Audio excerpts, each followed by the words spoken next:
अब वो उसकी इंटरप्रिटेशन है वो उसके बाद, लेकिन अल्फाज पार्लिमानी पार्टी के हैं।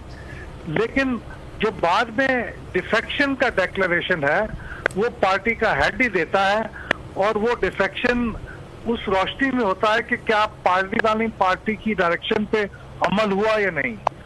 अगर अमल नहीं हुआ तो फिर डिफेक्शन है, और अगर अमल हुआ है तो फिर डिफेक्शन नहीं है। उसके लिए उस वक्त रोल आता है पार्लिमानी, उस वक्त आता है रोल पार्टी के हेड का।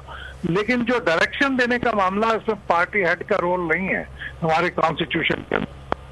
ठीक है, इसका मतलब फिर वो पार्लिमानी हेड जो है वो सारे मामलात को लेके चल सकता है, ये कह रहे हैं आप?